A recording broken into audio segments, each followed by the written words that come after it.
Haram baktım niye unutkanlık versin? Ha güzele bakmışım fotoğraf, ha çirkine bakmışım fotoğraf. Bir hadiste şeytan gözden girer diyor. Şeytanın damarlarında gezmek için kapısı neresiymiş? Göz. Ve içeri girdikten sonra artık içeride çıkan akıl ve kalbin isyanını bastırmak mümkün değil.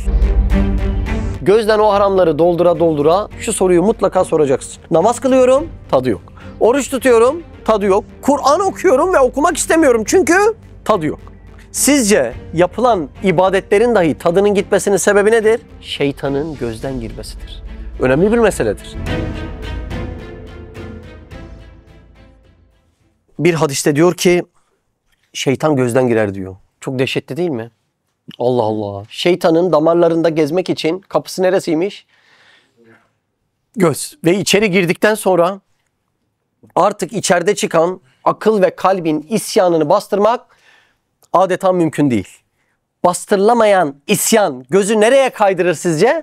Harama kaydırır. Haramla başlayan hikaye haram ile devam eder. Şeytan gözü öyle doldurur ki bir barajın dolması gibidir. Artık taşamayınca baraj yıkılır, sen de altında kalırsın. Ne demek bu? İraden gider demek.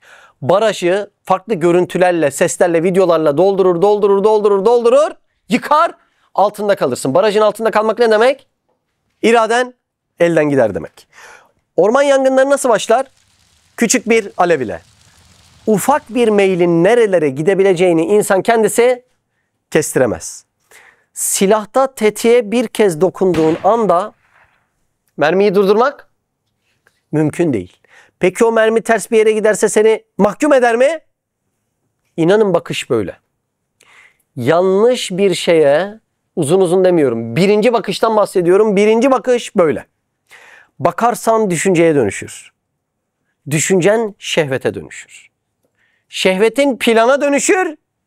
Planın da eyleme dönüşür. Mutlaka dönüşür. O yüzden Efendimiz ve Aleyhisselatü Vesselam Hazreti Ali bir gün konuştuklarında ya Ali arka arkaya bakma. Birinci bakış hakkındır fakat ikinci bakışta hakkın yoktur der. Birinci bakıştan kastı şöyle göz denk geliyor. Derinlemesine bakıyor bu mu? Hayır hayır. Günlük hayatta şöyle bir tarıyoruz ya etrafı. Orada bir çarpmışsa ona birinci bakış diyor. Detaylı bir şekilde gözünü dikip bakmaya demiyor. Çünkü orada birinci bakış çarpıp çekmen sana vacip sevabı kazandıracakken ikinci defa dönüp baktığında ne sevabı? Bir de harama giriyoruz. İnanın bütün kurgu o birinci bakışla başlıyor. Birinci bakış. Bir gencin imanının lezzetini alamamasının en büyük, en temel sebebi gözden giren haramlar. Allah muhafaza buyurun yani eski hayatınızda bir şeyler varsa oradan hatırlayın, tecrübe edin. Gözden o haramları doldura doldura şu soruyu mutlaka soracaksın. Namaz kılıyorum, tadı yok. Oruç tutuyorum, tadı yok. Kur'an okuyorum ve okumak istemiyorum çünkü tadı yok. Sizce yapılan ibadetlerin dahi tadının gitmesinin sebebi nedir?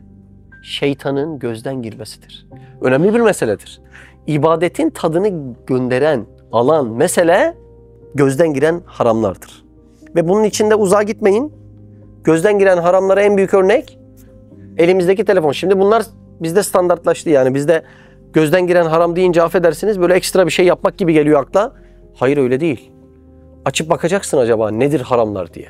O haramların tamamı neredeyse telefonunda şöyle gezerken var mı? Yok mu? Allah Allah. Hiç uzağa gitmenize gerek yok.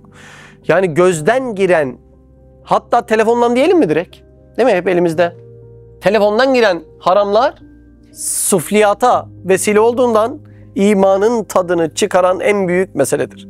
Halbuki bugün bir gencin haramlara karşı meydan okuyabilmesindeki silah nedir biliyor musun?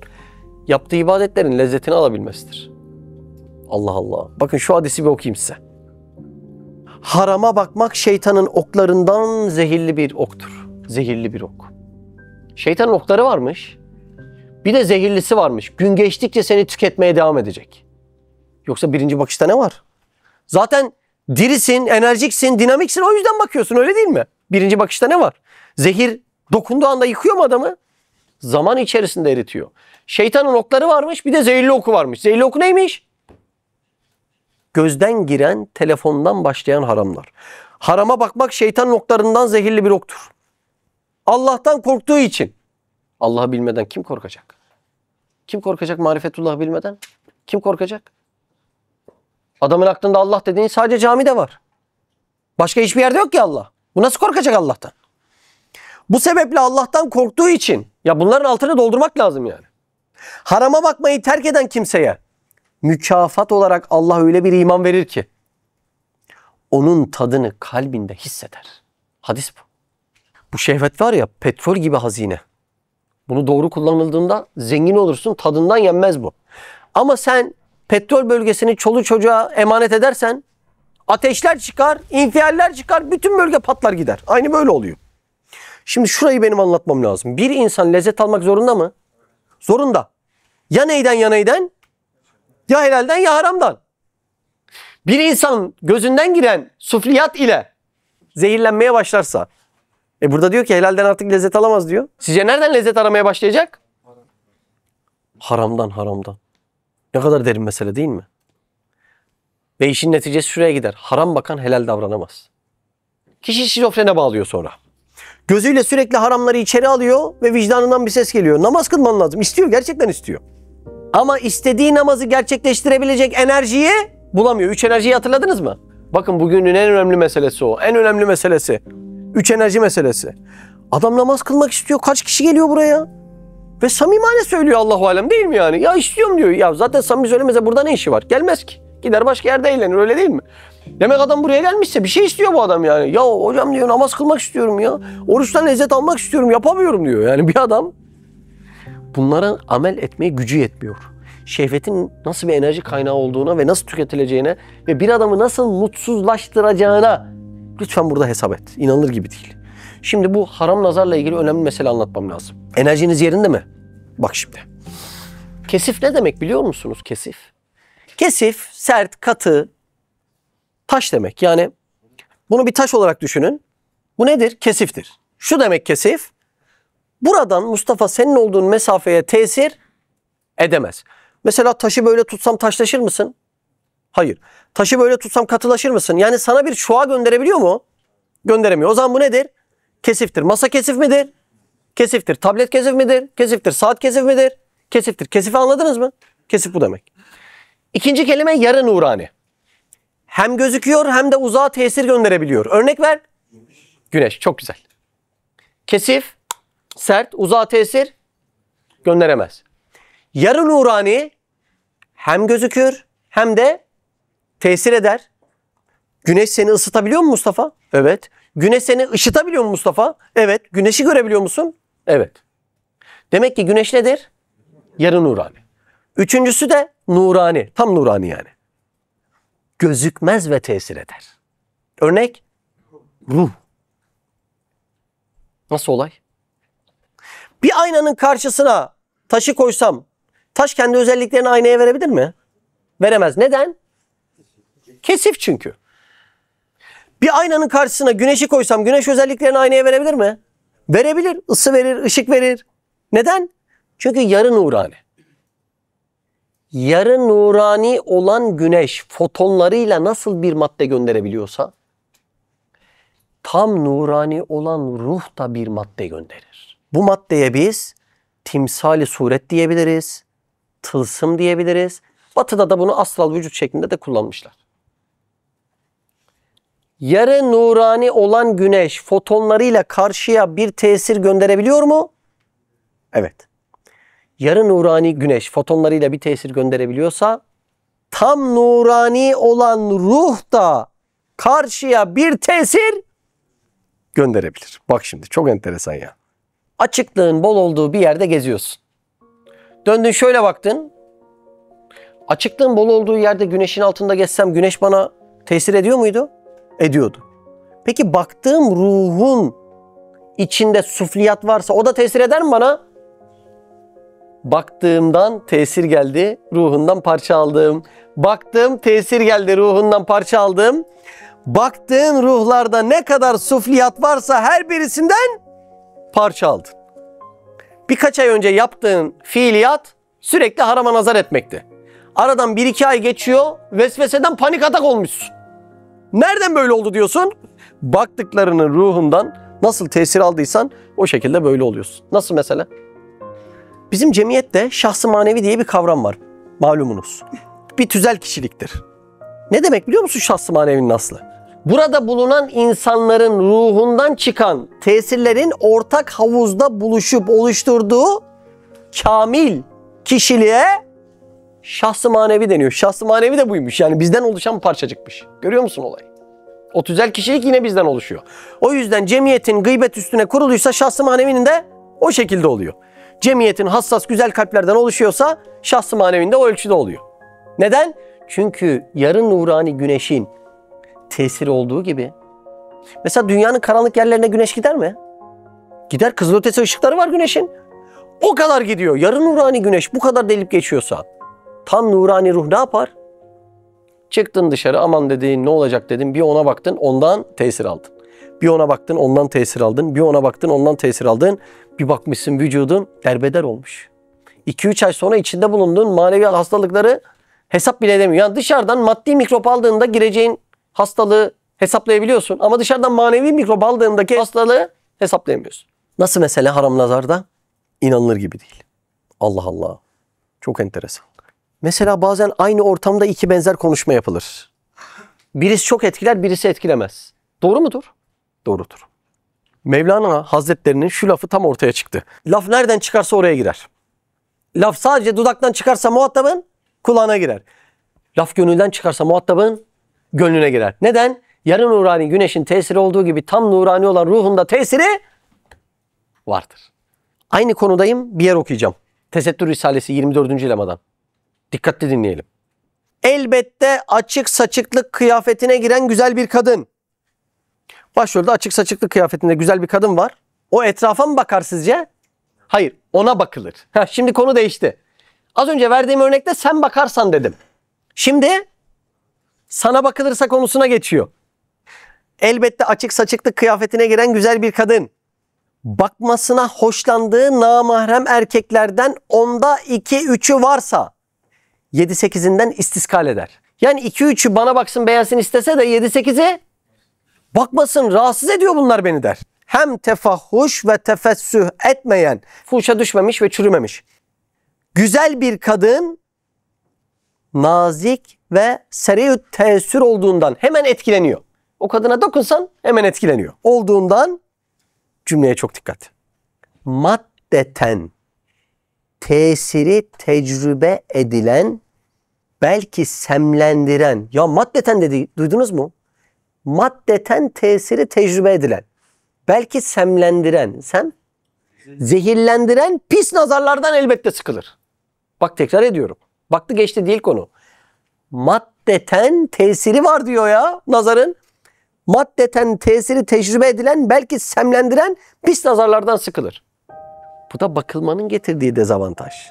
Nazarın insan üstünde bir tesiri var mı? Bu artık kesin bir mesele değil mi? Biz bunu biliyoruz. Hatta hadis rivayetinde diyor ki o nazar diyor deveyi kazana insanı mezara sokar diyor. Nazarın tesirinin büyüklüğüne bak. Deveyi kazana insanı öldürür diyor hadiste. İnsan pis nazarlardan semlenir. Yani zehirlenir. Yani olumsuz enerji yüklenir. O yüzden Üstad Hazretleri harama nazar demiyor cümlenin başında. Haram nazar, haram bakışların tamamı sıkıntılıdır. İster bak, ister bakıl. Haset nazarı bile bu konunun içerisindedir. Semlendiriyor sana yanlış bakışlar ve seni madden ve manen hasta ediyor. Şimdi insanın fıtratında şu vardır. Bana kimin bakacağını ben belirlerim. Bunu ister değil mi? O yüzden de yanlış, yani tanımadığı biri baksa rahatsız olur. Bir de böyle huysuz, arsız birileri baksa iyice bu bakıştan rahatsız olur. Ve bu nazarlar bir şeyin bozulmasını hızlandırır. Bu yüzden tarihi yerlerde fotoğrafa bile müsaade etmezler. Neden? Flash'ın gönderdiği şuağın orada bir zararı olduğu için. Nasıl mesela? Haram bak ya da haram bakıl maddi ve manevi hastalıklara kapı açtın demektir. Bugün ilgilendiğiniz tıbben nice meselelerin sebebi belki de buralarda. Ne kadar enteresan değil mi? Evet. Şimdi çok kemik bir mesele daha var. Ya unuttum diyoruz ya hani. Aklım karışık ya. Tam toparlayamadım diyoruz ya hani. Bunun en temel sebebi de haram nazardır. Buyurun devam edelim. Bismihi Sübhanehu. Kastamonu layıkası. İkinci adam ve meselesi. Risale-i Nur talebelerinden bir genç hafız. Başrolde kim var? Hem hafız hem de gencecik. Hafız.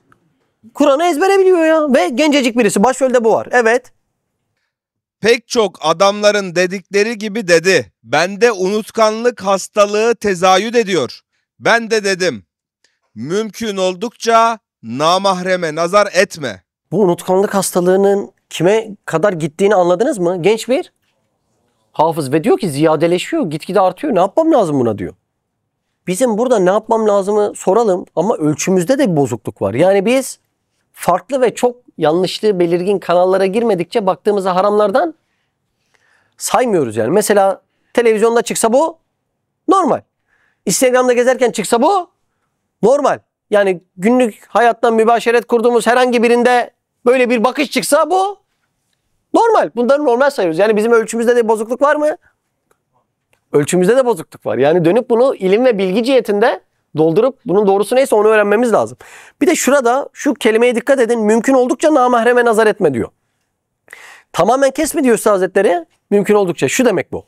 Yok etmek imkansız ama hassasiyetini asla kaybedemezsin. Anladınız mı? Yani bütün haram bakışları dünyadan yok edelim mi? Böyle bir şey olmaz ki. Sen bunu yok edemezsin. Birkaç arkadaş sormuştu bana.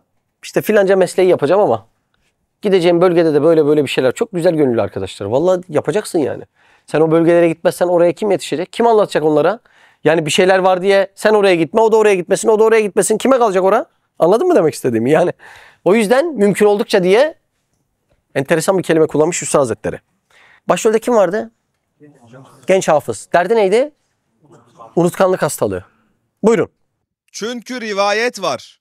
İmam-ı Şafii'nin radıyallahu anh dediği gibi haram nazar nisyan verir. Haram baktım niye unutkanlık versin? Ha güzele bakmışım fotoğraf. Ha çirkine bakmışım fotoğraf. Hatta biliyorsunuz affedersiniz yüzünüze gül suyu tuvalette pisliğe bile nazar caiz değildir. Yani o zihni temizliğine bir manidir o. Tamam da yani ne alakası var? Ha karpuza bakmışsın ha tuvaletin içinde bir şeye. Yani hani düz mantık gidiyorum. Ya o da bir fotoğraf görüntüsü. O da bir fotoğraf görüntüsü. Yani buna harama baktığında neden unutkanlığa sebep olsun? El cevap. Fıtratı bozduğu için. Neyi bozuyor? Fıtratı. Fıtrat demek ruhun algoritması demek. Bizim ruhun bir çalışma prensibi var. Burayı bence iyi dinlemek lazım. Mesela bizim zihnimiz sürekli ileri doğru çalışır. Örnek vereyim. Ben Mehmet. Aldınız mı bilgiyi? Aldınız. İleri doğru gidiyoruz. Ben Kahramanmaraş Elbistanlıyım. Aldınız mı bilgiyi? Aldınız. Az önce söylediğim iki bilgiyi unutur musunuz? Geri doğru gitmiyor. Zihin işlemesinde fark ettin mi? Yani zihni ileri doğru işliyorsun. Ben Mehmet. Aldım bilgiyi. Ben Kahramanmaraş Elbistanlıyım. Şimdi geriye işleyelim bunu. Delete'e basalım. Az önce söylediğim iki şeyi unutur musunuz? Hayır olmuyor. Geri doğru gitmiyor. Ergenliğini unutur musun? Geri doğru gitmiyor. Yani bizim zihnimiz sürekli ileri doğru gidiyor. Yani zihin ileri doğru hareket ile inşada bulunuyor. İnşaatı nasıl? İleri doğru hareketlerle. Zihin sürekli aldığı bilgiyi ileri doğru hareket ediyor mu? Ediyor. Bir anda o ileri doğru hareketin içerisine haram bir görüntü karışıyor. Vicdan uyarı mekanizmasını çalıştırıp buraya uyarı gönderiyor. Diyor ki bu bana ait değil, çıkar şu bilgiyi benim zihnimden diyor. Hani unut diyor. Anladın mı? Geriye doğru hamle yap diyor. Geriye doğru hamle yapabiliyor muyduk? Yapamıyoruz. Yani ileri doğru giden bir zihne haram girdiğinden ruhun yazılım algoritmasına göre o bir virüstür. Bu ruhu sen de yaratmadın, ben de yaratmadım. Yaratana göre bu bir virüstür. Ruhun algoritmasını yaratana göre sistem ileri doğru gider ve sürekli cennete layık şeylerle ham maddesini örer zihin. O esnada haram bir görüntü girdiğinde vicdan ne yapıyor burada? Ustabaşı olarak ikaz veriyor. Diyor ki bu görüntü benden değil, çabuk bunu çıkar diyor. Ne yapıyor? İleri doğru giden çarkı geriye doğru çalıştırmaya çalışırken, yani silmek isterken ileri doğru çalışan zihin geri doğru gelmesi ve bu bilgiyi unutması için baskılanır ve sistem kırılır.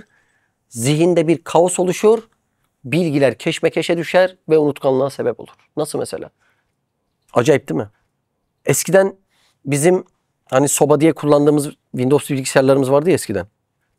AMD işlem falan. Ya bir virüs giriyor bilgisayarın içerisine. Oo. Winamp'a basıyorsun, Winamp açmıyor. Gözlere bak, Winamp ne diyor düşünüyorlar şimdi. Ey gidi ey. Ona basıyorsun, o açmıyor. Ne yapıyorsun Turgay abi? Bir ay geçmişe gidiyorsun. Hatırlıyorsun değil mi? Sen zaten bilgisayar doktorusun. O eski sürümlerde, o Windows'larda virüs giriyor. Bilgisayara diyorsun ki bir ay geçmişe dön. Bir ay geçmişe döndüğün anda bir aylık bilgilerinin tamamını siliyordu, götürüyordu. Senin zihnine haram görüntüler girdiğinde uyarı geliyor ve diyor ki ben bunları istemiyorum. Bunlar benden değil. Hemen bunları sil, geçmişe dön diyor. Haram görüntüler zihni bozuyor. Çarkları geri doğru çalıştırma gayretine düşüyor. Ve senin fıtratına aykırı bilgileri silmek isterken işletim sistemi bozuluyor. Var olan bilgileri de kullanamıyorsun çünkü unutkanlık başlıyor. Böyle bir mesele. Allah Allah. Eskiler bir odaya girdiğinde Yasin ezberler çıkarmış. Şimdi biz, çok üzücü bir ifade olacak ama, söylenilen bir cümleyi mantık cihetinde anlayamıyoruz. O kadar zihnimiz olumsuz durumlarda. Sürekli ileri doğru çalışan zihne vicdan sinyal gönderip hadi geri diyor. İleri gitmesi lazımken geri gitmesi de imkansız oluyor. Çarklar birbirine giriyor. Fabrika birbirine giriyor. Bozuluyor. Elimizde kalıyor. Zihnimizde bize lazım olan bilgileri dahi zihin kütüphanesi düzgün artık tasnif edemediğinden dolayı ulaşamıyorsun ve ne başlıyor? Unutkanlık başlıyor. Biraz anlaşıldı mı acaba? Devam edelim, buyurun.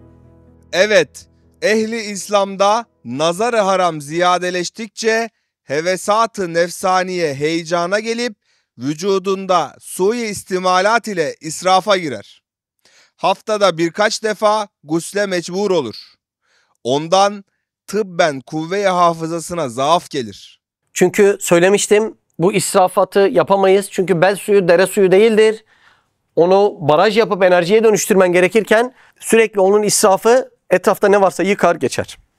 Evet, bu asırda açık saçıklık yüzünden, hususan bu memalik-i harrede, Yani sıcak memleketlerde, özellikle sıcak memleketlerde, Mersin gibi yerlerde, o sui nazardan sui istimalat umumu bir unutkanlık hastalığını netice vermeye başlıyor. bunun yoğun olan yerlerde dikkat edin. Mesela bir gözleri bu cihetlerde kirlenmemiş bir insana gidin. Hatta ilim altyapısı da olmasın. Anlattığınızı anlayacaktır. Bir de nice fakülteleri bitirmiş ama gözlerini sürekli haramlarla bozmuş bir insana gidin. Anlattığınızı hiç anlatma niyetinin içinde olmadığınız bir şekilde anlayacaktır. Bu yüzden dolayı. Buyurun. Herkes cüz'i külli o şekvadadır. İşte bu umumi hastalığın tezahüdüyle hadis-i şerifin verdiği müthiş bir haberin tevili ucunda görünüyor. Soruyu soran kimdi? Genç bir hafızdı. Buyur. Ferman etmiş ki, ahir zamanda hafızların göğsünden Kur'an nezdediliyor, çıkıyor, unutuluyor. Allah Allah. Soruyu soran genç bir hafız. Şu okunulan hadise bakar mısınız? Evet. Demek bu hastalık dehşetlenecek. Hıfz-ı Kur'an'a bu sui nazarla bazılarda set çekilecek, o hadisin tevili gösterecek. Nur suresi 30. Mümin erkeklere söyle gözlerini haramdan sakınsınlar ve iffetini korusunlar. Bu onlar için daha arındırıcıdır. Allah onların bütün yaptıklarından haberdardır. Hala haram nazar bölümünde devam ediyorum. İyi misiniz? Yeni bir konuya geçiyorum. Haram nazar. 6. sözde bahsedilen bir yeri okuyacağım. Ufak bir yer. 6. söz. Göz bir hassedir ki ruh bu alemi o pencere ile seyreder. Göz neymiş? Pencere. Asıl gören gözümüz mü? Hayır, ruhumuz. Hangi pencereden görüyor? Göz penceresinden. Demek ki başka alemler göz penceresi olmadan seyredilebilir mi? Seyredilebilir. Biz buna hangi aleme örnek verebiliriz? Rüya alemi. Bir insan uyanıklık halinde duvarın arkasını göremez. Ama uyku halinde geçmiş asırlara kadar görür. Üstad Hazretleri ölüm için şunu diyor. İtlak-ı ruh. Yani ruhun bütün sınırlandırma ve kayıtlardan kurtulması. Yani beden hapishanesinden kurtulması diyor. Bunu en iyi ölümün küçük kardeşi olan uykuda kişi anlayabiliyor. Ne demek bu? Şu demek. Rüya alemindesin, gözsüz görebiliyorsun. Kulaksız işitebiliyorsun. Ayaksız yürüyebiliyorsun. Bakın şimdi Mesnevi'de ne diyor? Mesnevi Nuriye Şemme. Ruhu cismaniyetine galip olan. Cümleyi anladın mı? Bizde iki ana mesele var. Biri cesedimiz, bir de ruhumuz. Hangisi hangisine galebe ederse onun hayat standartlarında yaşamaya başlarsın. Cesedin ruhuna galebe ederse, affedersiniz, bir hayvan özellikleriyle yaşamaya başlıyorsun. Ruhun cesedine galebe etse bir evliya özelliklerinde yaşamaya başlıyorsun. Cümleye bak. Ruhu cismaniyetine galip olan. Ruhu, cesedi küçücük kalmış. Ruhu iyice inkişaf etmiş. Ruhu cismaniyetine galip olan evliyanın işleri, fiilleri sürati ruh mizanıyla cereyan eder. Yani Allah'ın bazı seçkin kulları beden kaydını aşmıştır ve ruh süratine ulaşmıştır. Bursa'daki Ulu Cami'nin aynı anda 3 kapısından birden çıkan somuncu baba gibi. Allah Allah. Devam ediyorum. Eğer Cenab-ı Hakk'a satmayıp belki nefis hesabına çalıştırsan, geçici, devamsız bazı güzellikleri, manzaraları seyir ile, telefondan bahsediyor. Aman şu geçici güzelliklere bakayım diye. Şehvet ve hevesin efsaniyeye bir kavvat derekesinde bir hizmetkar olur. Göze dediği kelimeyi duydunuz mu? Bir kavvat derekesinde, derece, dereke, derece, dereke. Bir kavvat derekesinde bir hizmetkar olur. Eğer göz Allah hesabına kullanılırsa hem büyük bir kıymet kazanır, hem de göz gibi bir nimete sahip olma ve onu Allah yolunda kullanmanın manevi zevkini yaşatır. Az önce hadis söyledi bunu. Eğer gözü gözün sani basirine satsan, Allah'ım buna bak dedim, buna bakma dedim, ben dediğini yaparım desen ve onun hesabına ve izni dairesinde çalıştırsan, o zaman şu göz, şu kitabı kebiri kainatın bir mütalacısı, bence kelimeler çok önemli, dikkat etmeniz lazım. Ve şu alemdeki mucizat-ı sanat-ı Rabbaniye'nin bir seyircisi ve küreyi arz bahçesindeki, bahçede ne olur? Çiçek başka? Meyve başka? Arı arı. Bahçesindeki rahmet çiçeklerinin mübarek bir arısı derecesine çıkar. Göze bal arısı dedi. Kainattaki tevhid delillerine konar, onları toplar, onlardan polen toplar, sonra kalp kovanına döner, iman balını yapar diyor. Gözün vazifesine bak. Sen bu gözü günde saatlerce telefonda eskitsen, bu vazife için verilen gözün hesabını ahirette nasıl vereceksin? Biz ahirette nelerden mesul olduğumuzu ve ne için kullanılması gerektiğini detaylı bilmediğimizden dolayı neyden hesap vereceğimizi de bilmiyoruz ve bizde bir boş kahramanlık ortaya çıkıyor. Bir yer daha okumam lazım. Sözlerde lemaat diye bir bölüm var, biliyorsunuz değil mi? Bir de oradan bir cümle okumam lazım. Konum yine haram nazar. Bu haram nazarın zararını öyle bir anlatmış ki birazdan şok olacaksınız, hayret edeceksiniz. Önce şunu söylemem lazım. İlmin kaynağı ikidir. Buyurun. Göz ve kulaktır. Kulak 6 cihette ilme kaynaklık eder. Doğru mu? Önden, arkadan, yukarıdan, aşağıdan nereden gelse kulak o bilgileri alır. Göz ise bir cihette karşısındaki açısı ölçüsünde ilme kaynaklık eder. Ama şu çok önemli. İlmin kaynağı kulak ve gözdür. Hatta kulak ve gözün birlikte geçtiği ayetlere dikkat edin. Kulak mı önce geçer, göz mü? Kulak önce geçer. Çünkü kulağın ciheti 6, gözün ciheti 1. Biraz bakın, internette girin o ayetlere, şaşırırsınız. Sözlerde o ilmin kaynağı olan gözü kirletmeyle ilgili dehşet bir örnek vermiş. Yani bu örneği nasıl tespit etmiş? Akıllara zarar. Nasıl meyyite bir karıya, meyyite ölmüş kadın diyor. Nasıl meyyite bir karıya nefsani nazarla bakmak nefsin dehşetli alçaklığını gösterir. Bir insan ölmüş biri kadına nefsani nazarla baksa alçak oğlu alçak der misin, demez misin? Nefsin ne kadar dehşet bir hale düştüğünü gösteriyor bu. Öyle de rahmete muhtaç bir biçare meyyitenin güzel tasvirine bakmak ruhun hissiyat-ı ulviyesini öldürür. Bakın bu sefer derecesini düşürür demedi. Öldürür dedi.